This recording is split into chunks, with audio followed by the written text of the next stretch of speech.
through the wilderness, and we're looking through the wilderness, and sometimes life gets like a wilderness, and we can use that phrase metaphorically, but guys, they were doing this literally.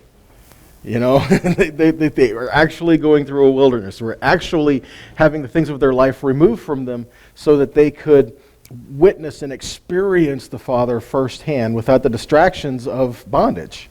And so this is what we're looking at, And so we get to a certain point to where you would think that with all the miracles that they see every day and the things that happen all the time, that they would say, we know that Yahweh is here, we know that He provides, and whatever He says, we're going to do it. Matter of fact, that was a declaration at the mountain, right?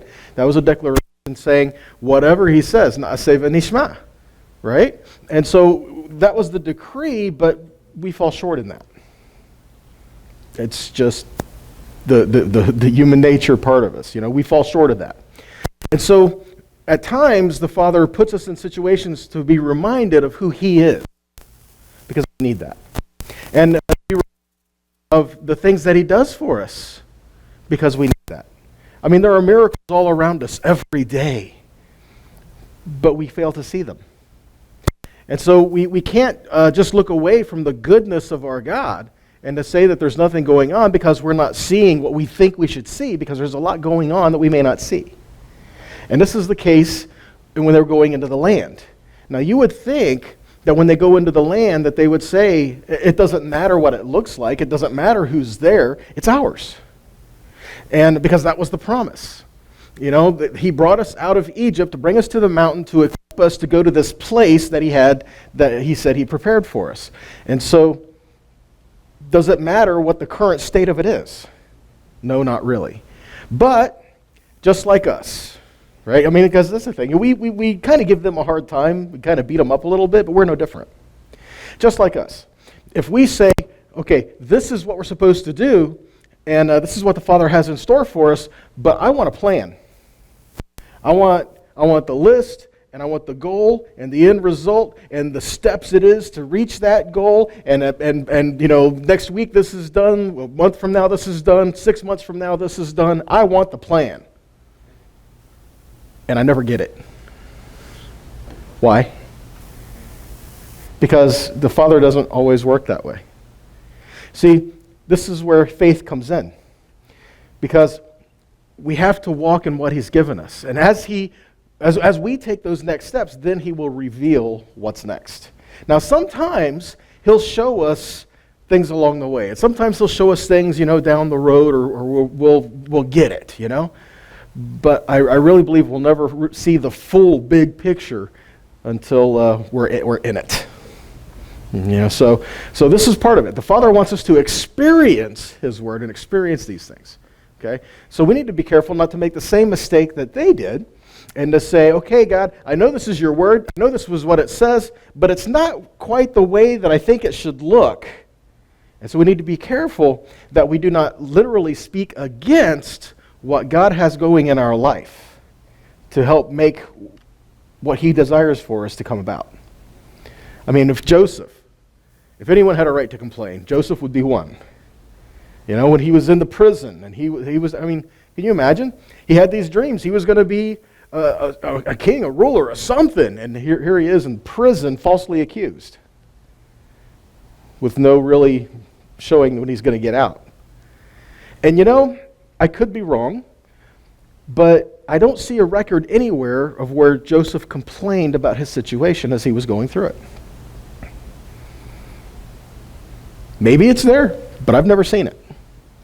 So we can learn some things by that. Okay, so in the midst of what the Father's bringing us through, we need to be careful that we speak words of life, that we speak the words that He wants us to look at, and we need to keep our focus on the road.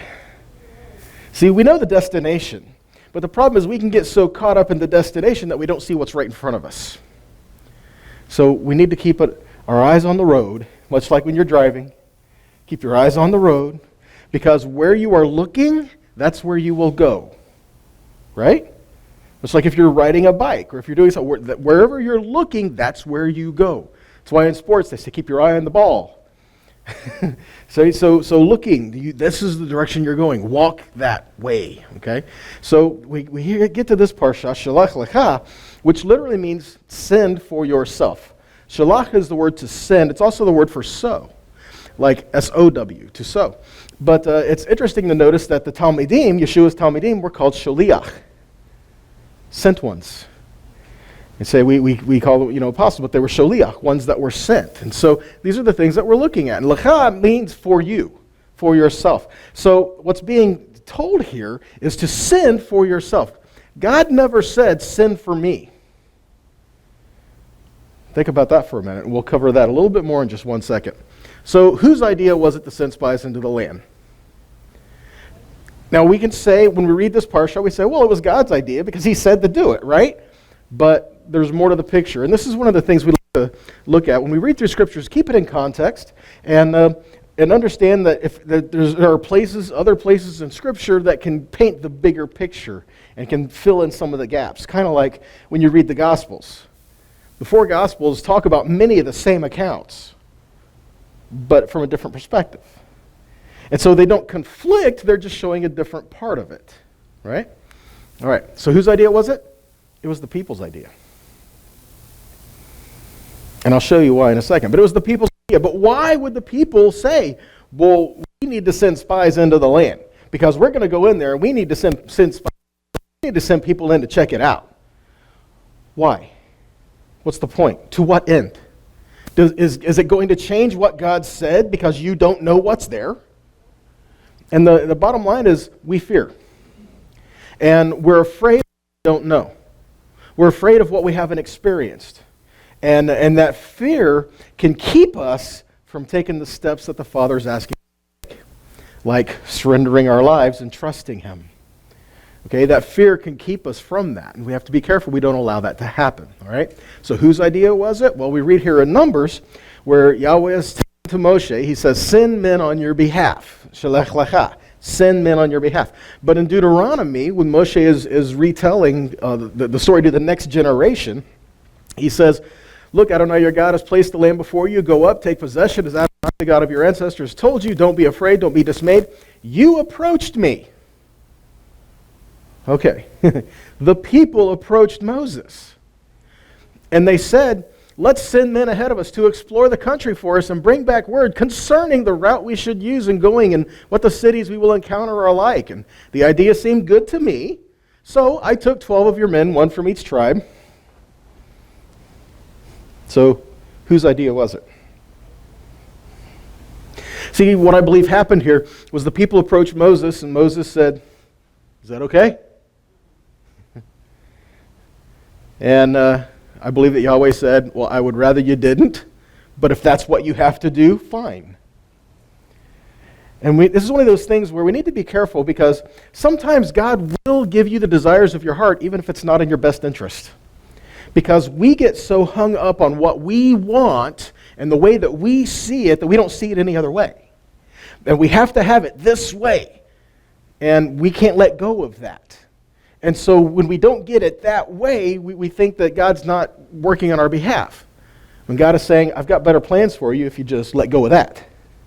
Right? And so if they would have not sent spies into the land, we could be reading a very different story. Right? So what type of men were these? The people who were chosen, mind you.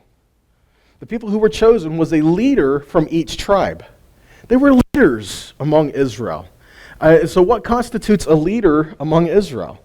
Well, if we go back to Yitro, in the Parsha when Yitro is talking to Moshe, and he tells them to men out of Israel and certain types of men and teach them Torah, but he said there's certain type of character, certain type of people that these men are.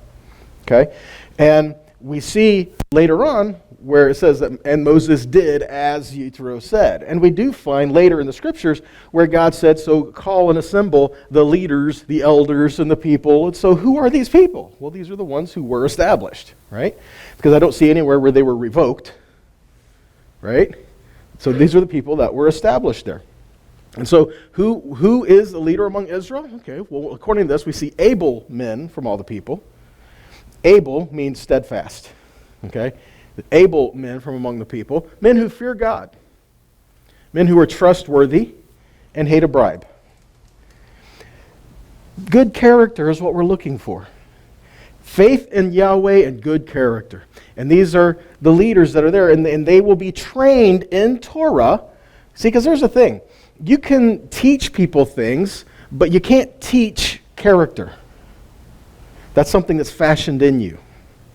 And you either have it or you don't.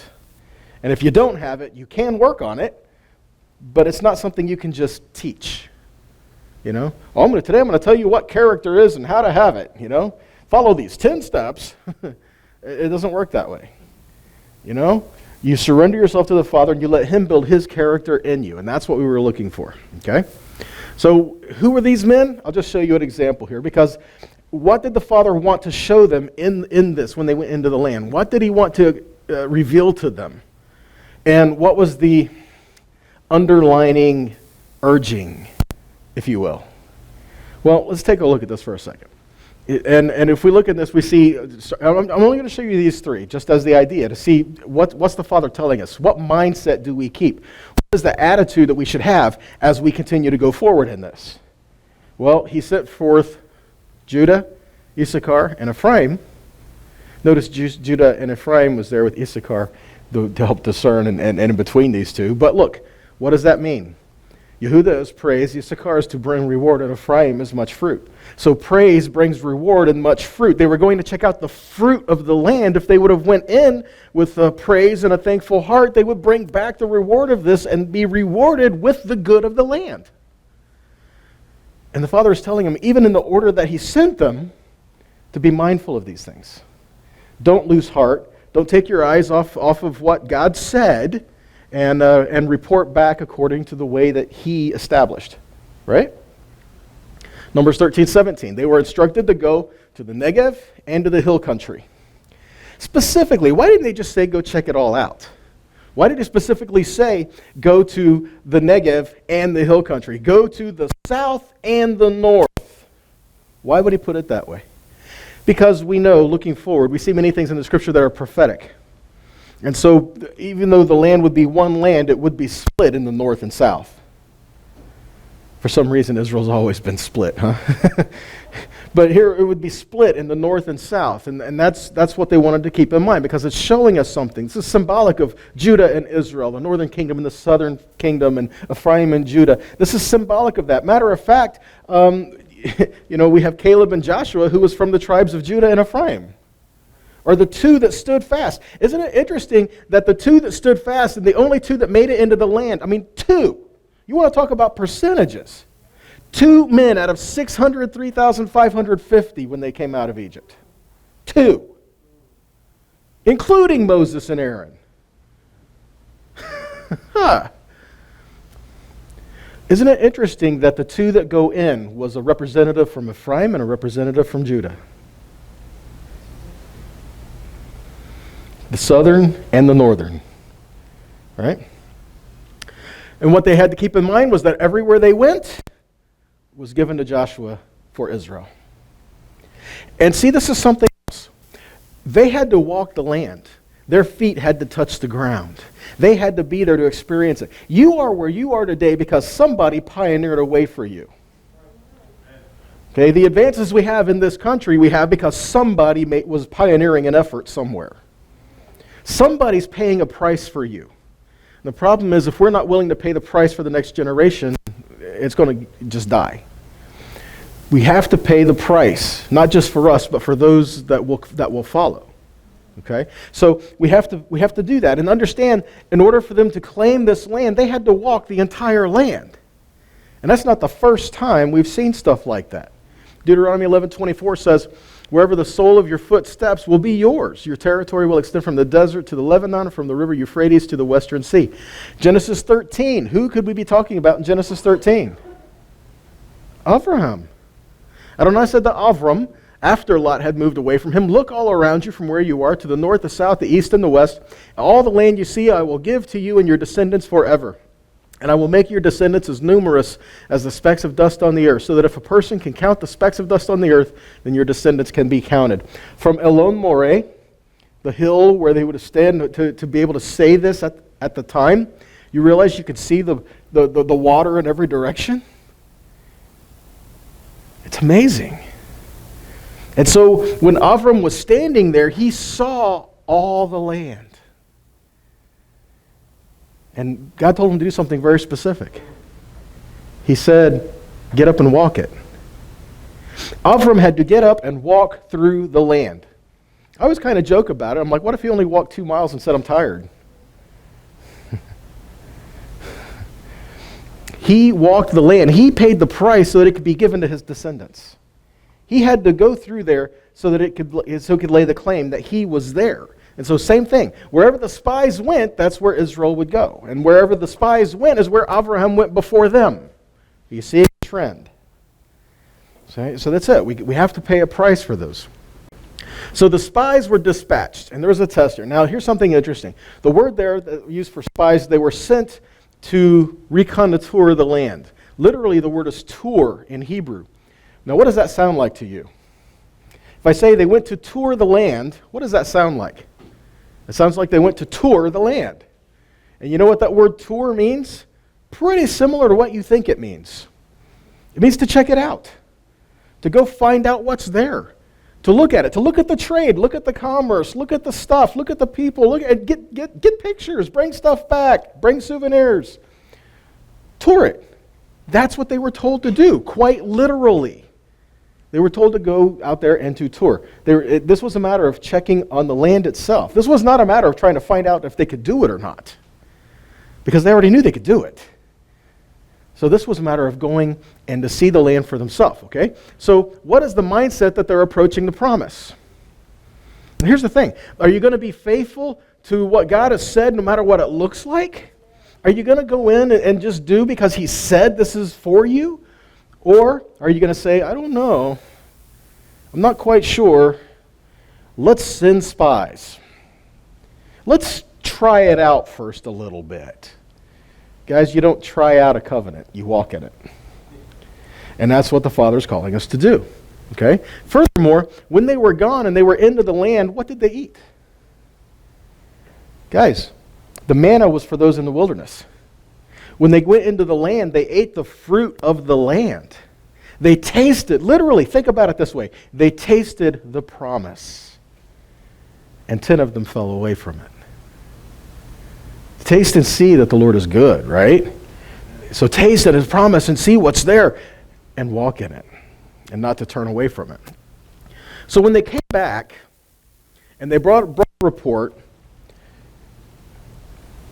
we've talked about this before, the matter of that as they were walking through, the people became disheartened as they were walking through, because I'm sure they were asking him questions, right? But Moses said to go and bring this and bring me word back. But they didn't quite do it that way. Matter of fact, they kind of changed the order of their mission when they were bringing their report, which changes the emphasis. Okay? So let's look at this. Moshe asked them to report on the people and then the fruit. But when they brought the report, they reported the fruit and the people. So what difference does it make? Because it was out of order. So the emphasis became on the hurdles rather than the promise. So it was a matter of taste and see that it is good. It is a good land. It is good fruit. It's all good stuff. But that is no longer the emphasis. But the people, oh my goodness. Right? Whereas if you started, well, yeah, the people are something to look at, but it doesn't matter because look at this fruit and the land is good. Now, how different is this? See, they changed the order of their report and it changed the emphasis of the mission. Matthew 24:10 says, many shall be offended and shall betray one another, and shall hate one another. Offense came into the hearts of these 10 men because they became disheartened. They went in and they looked at circumstances and they said, we can't do this. And in their own strength, they can't. But Yahweh was leading them. And he was giving it to them and delivering this up for them. And so this was where they had to take in and walk and just to do it. And so it says, so many will be offended and betray one another and hate one another. And so offense leads to betrayal. Now here, these 10 became offended and they betrayed Yahweh and it spread like a cancer to the entire camp. Think about it. 10 men disheartened an entire nation. Tell me, again, that your words don't matter. And again, it's why we say in Bamidbar, in the wilderness, or in the things that we're going through, be careful of Bamedaber. Be careful in the words that we speak or in the things that we say, right? So keeping on here, then false prophets will appear and fool many people, and many people's love will grow cold because of increased distance from Torah. But whoever holds out to the end will be delivered. When we remove ourselves from the word, we will believe falsehood. And we will perceive falsehood as truth. And we will perceive that which is false as evidence of truth. And it was not. Because here's something too. Well, the spies brought back, they said that the people there are mighty and the fruit of the land is good. They all saw the same thing. But there was two very different reports. Right?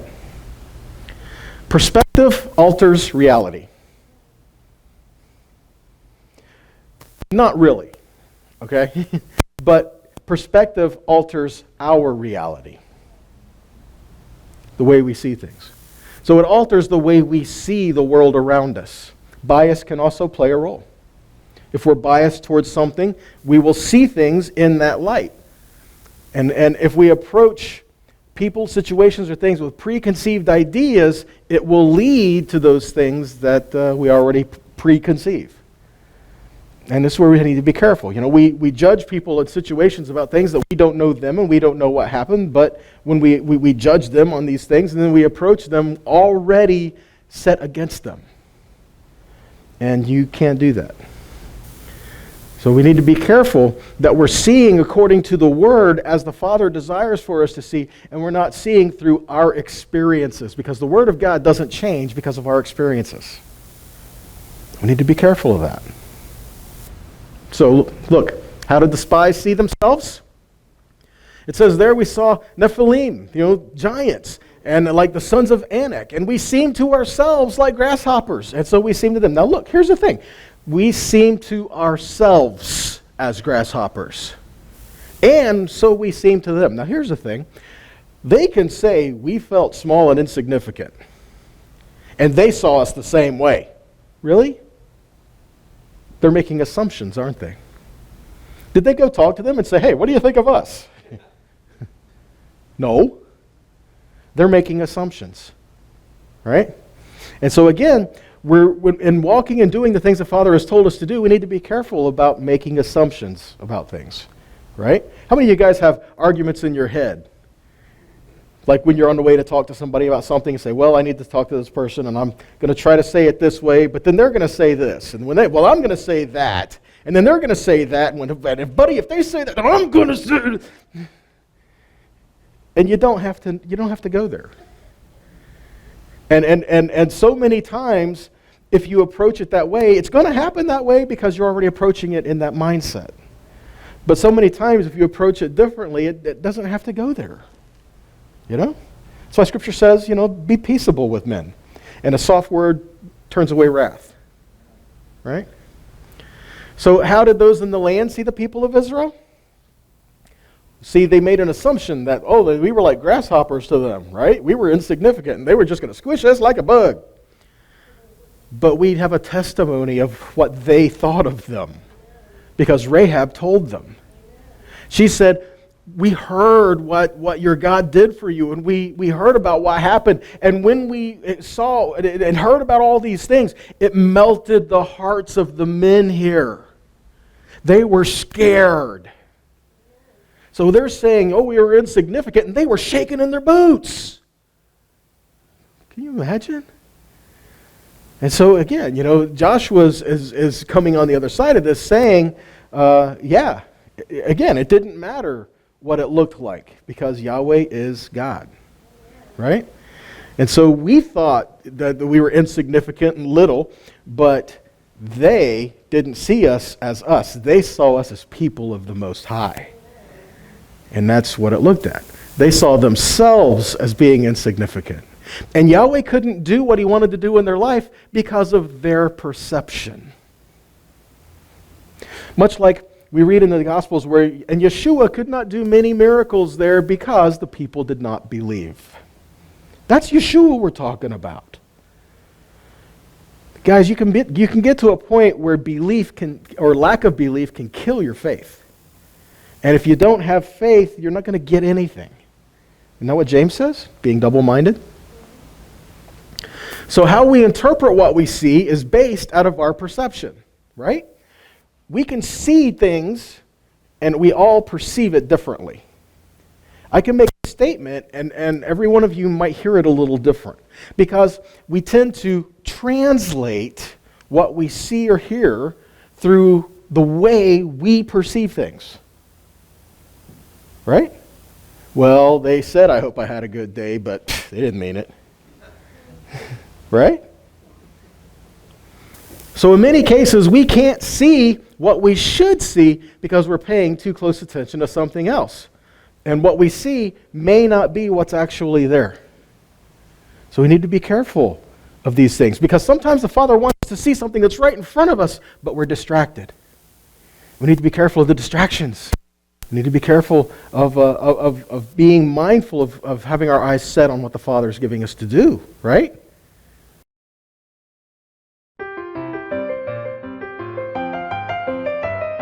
Clearly, somebody in this room murdered Lord Smythe, who, at precisely 3:34 this afternoon, was brutally bludgeoned to death with a blunt instrument. I want each of you to tell me your whereabouts at precisely the time that this dastardly deed took place. I was polishing the brass in the master bedroom. I was buttering his lordship's scones below stairs, sir. Why, I was planting my petunias in the potting shed. Constable, arrest Lady Smythe. But how did you know? Madam, as any horticulturist will tell you, one does not plant petunias until May is out. Take her away. That's right, madam. It's just a matter of observation.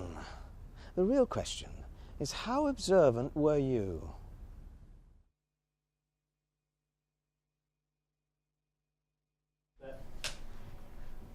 Action.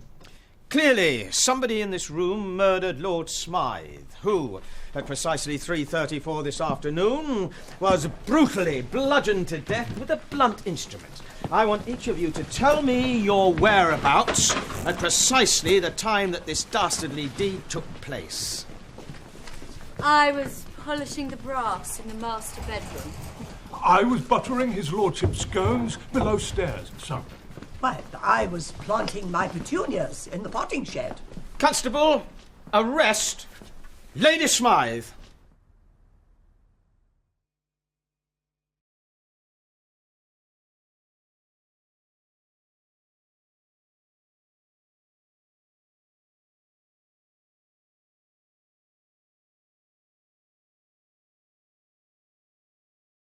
Let that run to the end because it's a pretty good commercial anyway, isn't it? That's what it is. It's a commercial saying, look out for cyclists on the road. But it makes a good point, doesn't it? Sometimes we're distracted so we don't see what's right in front of us. And we need to pay attention to the things that the Father's asking us to pay attention to so that we don't get distracted. Because there's a lot out there to distract you. So when they went into the land, they saw the good of the land, they saw the fruit, they tasted it, it was good, all these great things, but they were distracted because of the circumstances. We need to be careful we don't let our lives do the same way, okay? So when the people came back, what was the response within the camp? Well, when the spies came back, they were terrified. So of course, what do you think the rest of the people are going to see? Terror. And we can't do it. And it's impossible. And what's going to happen now, right? We need to have faith. Especially if Yahweh has already told us this is going to happen. Right? We need to have faith. So now what happens? So now the people are depressed. They lose heart. They cry all night long because they were looking at their circumstances. And interesting though, this was on the 9th of Av. What else happens on the 9th of Av? If you look through Jewish history, the history throughout Israel, the 9th of Av, many terrible things have happened on this day I mean, just something. Both temples were destroyed on this day, on the 9th of Av. It's amazing to see the things that happened. But here they are. They come back, and they're crying out in despair. And here's the problem. Did the promise change? No. The promise never changed. What Yahweh said didn't change. But what did change is they believed slander over promise. They believed the slanderous report over the promise that Yahweh gave. Their offense of being in the wilderness caused them to lose faith. Well, how could you say they were offended at being in the wilderness? Really? Hey, Moses, where's the water? I wish we had quail. Boy, some meat would be good, Moses. Right? No, they weren't offended about anything. Right? But it was this led to them losing faith. Okay? Luke 9:62 says, Yeshua speaking, no one who puts his hand to the plow and keeps looking back is fit to serve in the kingdom of God. We cannot walk forward while looking back all the time. Because you know what would happen? You're going to fall, you're going to trip up, and you're likely to get hurt pretty bad. And you might be running into people along the way. Just watch a kid. 2-year-old, they get excited, they got all their friends in there, and they take off running, and they turn around and look at all their friends, and they're running backwards. What always happens? Yeah, there's a wall or another kid or another person. There's always something there, right? Why? Distracted. They're not paying attention to that. So they wanted to appoint a new leader and go back to Egypt. Okay, well, there's a few problems with that, but here's just a couple, okay? Problem number one, they wanted a leader to lead them in what they wanted to hear. Seems to me that we read something about that in 2 Timothy. Itching ears. People saying that, oh no, we want people that's going to tell us what we want to hear. We want people that's going to tell us nice things. We want people that's going to tell us, make us feel good. They wanted to hear what they wanted to hear, and they wanted leaders to tell them what they wanted to hear. And that's why democracy sometimes just don't work. Problem number two, not just anyone could take them anywhere. The only reason why they were where they were is because Yahweh brought them here. If they would have turned and gone back to Egypt, they would have been met with the people of Egypt, who I guarantee were upset with them, who just lost their firstborn. Yeah. And the other people in the surrounding areas who were looking to try to attack them and try to do this. Yahweh was protecting them. But what if they turn and go back without him? If they would have turned and went back to Egypt, they would not have made it back to Egypt. So again, Moses intercedes. We see many places. But again, Moses intercedes for the people. And he says, please forgive the offense of this people according to the greatness of your grace, just as you have borne with this people from Egypt until now. He's imploring the grace of Yahweh to forgive his people. Guys, I just put this in here just to make sure that we make a note of his grace was extended to his people. Yahweh is gracious and compassionate, and that didn't just happen all of a sudden in Matthew. He's always gracious and compassionate. Amen. So again, Adonai answered, I have forgiven, what? As you have asked. Tell me again, one person praying cannot make a difference. When Abraham was interceding for Sodom and Gomorrah, tell me one person doesn't make a difference. Judgment was delayed because of his intercession. Granted, he couldn't find 10 righteous people, but still. And what happens here? Judgment did not come to the people right there because they were forgiven as Moshe interceded for them, as Moses asked. See? One person praying can make a difference, and your words do matter. So what happens next? So Yahweh did forgive them, but he still disciplined them. We think forgiveness means no discipline. We think love means no discipline. It's actually the opposite. Yahweh disciplines who he loves.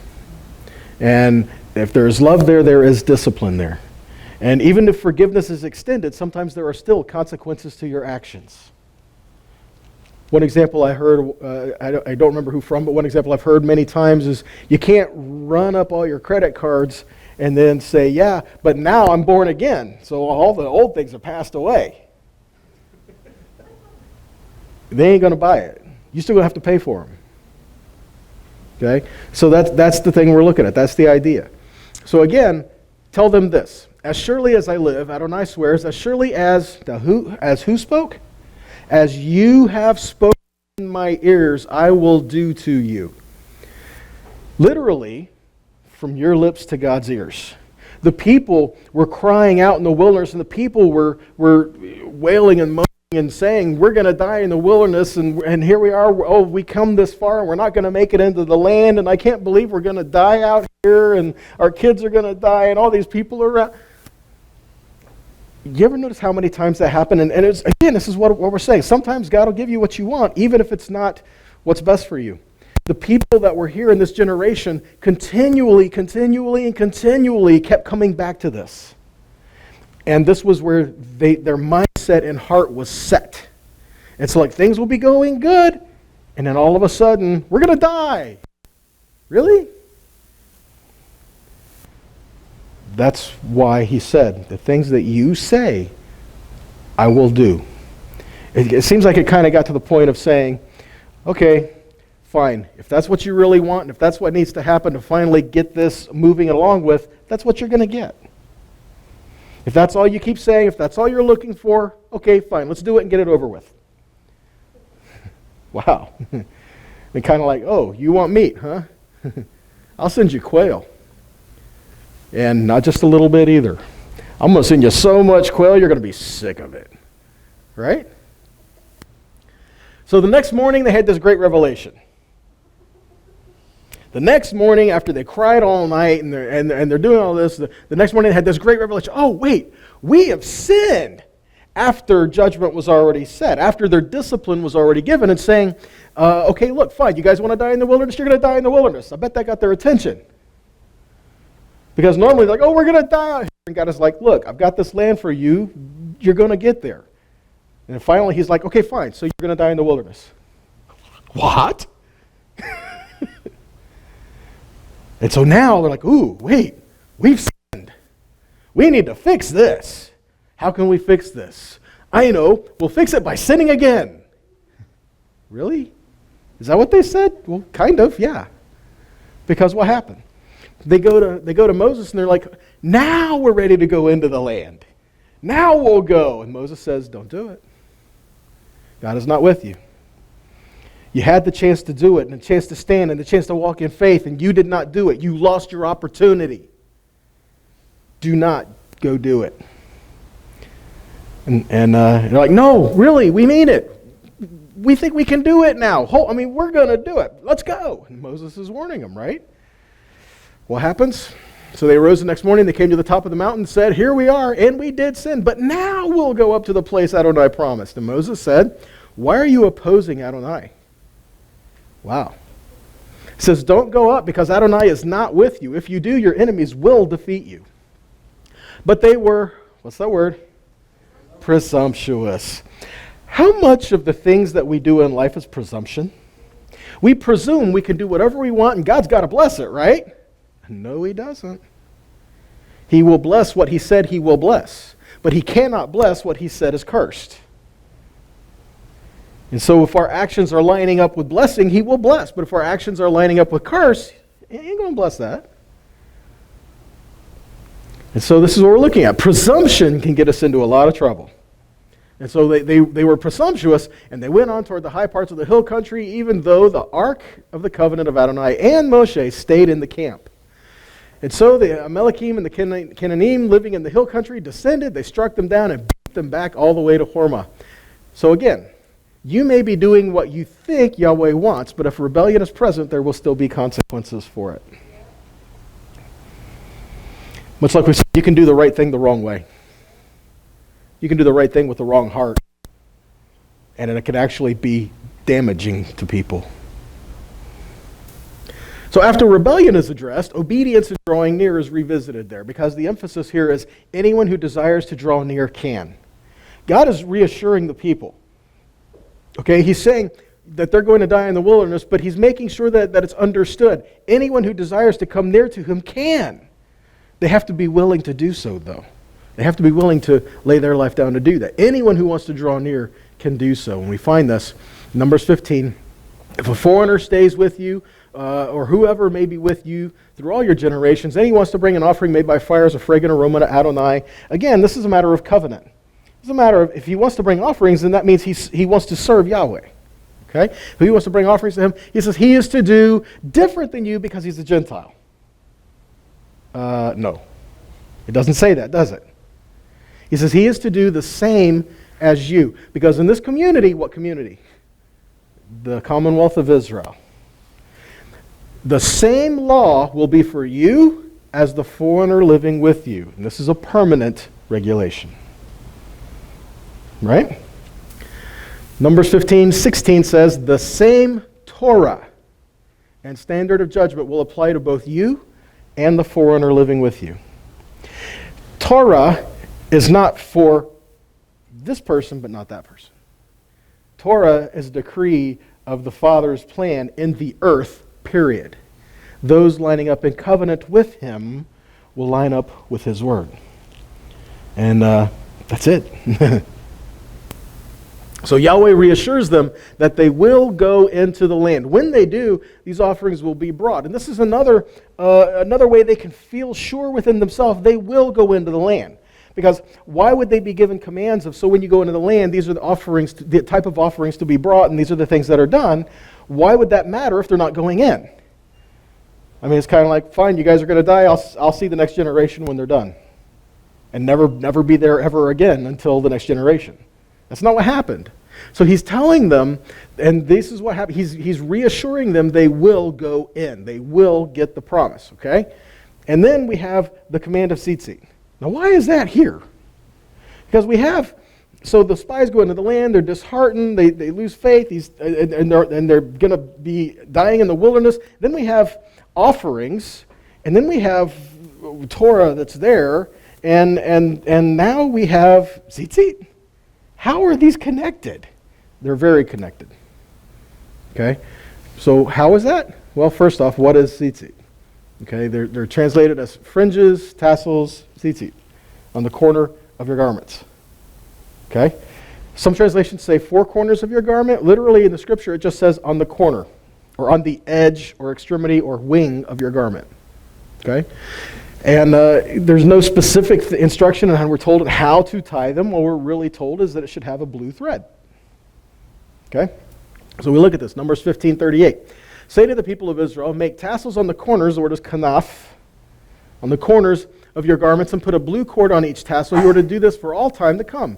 The tassels will serve as reminders, and each time you see them, you will remember all my commands and obey them. Then you will not turn away from me and follow your own wishes and desires. Now, again, kanaf is the wings, border, edge, extremity, and this is why the lady with the issue of blood sought to touch Yeshua on the hem of his garment, because according to Malachi, there's healing in his wings, and it wasn't like wings. It was like on the edges or extremities of his garment, and what was on the edges or extremities of his garment was the tzitzit, and which represents the heart of the Father. Keep his word. Because if we keep his word, we'll walk in the blessing and the life that he set out for us. Keep his word is the thing that was given. You know, remember the big thing a while back, you know, the WWJD bracelets? Guys, God had it first. He called it tzitzit. They were to remind you in every situation of what the Father desires for you to do. Because sometimes we have thoughts that are contrary to what he would want us to do. And so sometimes we need to stop and to say, should I be doing this or should I be doing that? Or what should I be doing? I've got a situation and what are my options? You know? And so we need to do that. But why would they be reminded about this? Because this is connected to the incident of the spies. Quite literally. Okay, so here we go. Seek not after your own heart and your own eyes after which you go whoring. Seek not after your own heart. We read in Jeremiah, it says the heart is deceitful above all things and desperately wicked. Who can know it? Again, follow your heart? Really? Because your heart is emotional and it'll lead you anywhere. wherever feels it needs to be at the time. But God will sometimes put you in situations where you don't feel like being there. It's not about what you feel. It's about what you know. Okay? Follow His word, period. And then, so don't go following your own eyes, after which you go whoring. 1 John 2:16. For all that is in the world, the lust of the flesh, the lust of the eyes, and the pride of life is not the Father, but is of the world. And these things relate to our actions here on earth that are not godly. And why do we have the seed seat? To remind us to not do these things and to not pursue these things. Okay? Verse 40 says, the tassels will remind you. This is pretty clear. This is pretty plain. The tassels are there to remind you to keep all my commands and that you belong, what's the word? Completely to me. They are there to remind us we do not belong to ourselves. We are not our own. We are bought with a price. We belong to Him. Therefore, we will walk in His ways. Romans says, so you who were used to be slaves to sin, you are no longer slaves to sin, but you are now slaves to righteousness. Huh? Yeah, because we have been redeemed, which means we belong to Him. So remember when they said the spies were sent to, spy out the land? What was the word there again? Tur. So when we read in Numbers 13:2, it says, send men out to spy the land of Canaan. So again, we read in the Hebrew, Shelach, lcha, anashim, people. Now look here, this is the word. Veyaturo. It's the word tur, but this is the tense of it. Veyaturo, et eretz Canaan. So again, this is the word tur that is given here. Now, what we find here in Numbers 15:39, it says, do not follow after your own heart or in your own eyes. In the Hebrew, we read velo taturo. What's this word? Tur. It's the same word. So what he's saying is that when we're related here, do not go searching out for all these things. Keep your eyes and your heart set on the Word, not on the circumstances. Because that's what they did with the spies. And so here we're reminded, don't go just off of what you see. Don't go just off of what you hear. Go off of what you know to be true and established, and that is only His Word. Because when we follow Him wholeheartedly, sometimes it'll contradict the things that we see and hear. Right? So we need to be wholehearted towards the Father. What does it mean to be wholehearted towards Him? It means we serve Him with everything we are, everything we have. Jeremiah 29:13 says, if you look for me wholeheartedly, you, what? Will find me. So we will serve Him with all our heart, but we know that when we serve Him with all our heart, there is something that He said He will do. I wonder what that is. It's pretty amazing. Look at that. Jeremiah 32:37. I will certainly bring my people back again from all the countries where I will scatter them in my fury. I will bring them back to this very city and let them live in peace and safety. Isn't it interesting that we say that the seed seed will remind you to be wholehearted towards the Lord your God? And here, when we find talking about being wholehearted, Jeremiah, it relates to being scattered because of idolatry.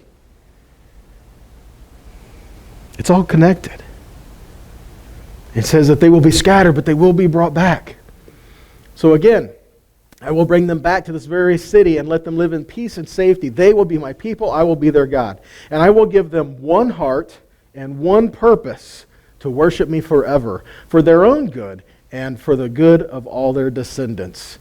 Now look at this. And I will make an everlasting covenant with them, and I will never stop doing good for them. I will put a desire in their heart to worship me, and they will never leave me.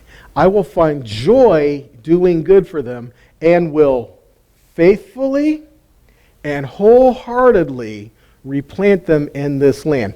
It is worth noting that there is only one thing in Scripture that Yahweh Himself said He is going to do with all of His heart. And that is to bring the people back from where they've been scattered and bring them back to the land and to plant them in it. But yet, this is the biggest, longest, largest, foremost prophecy in all the Tanakh. And many people today don't even realize what's there. And the significance of it in the times that we're in. Why do we talk about it? Because of this right here. It is what's on the Father's heart. He said, if he said this is what he's going to do wholeheartedly, what should we be doing about it? Because if our hearts are connected with his, then we should do the things that he says he desires. Right?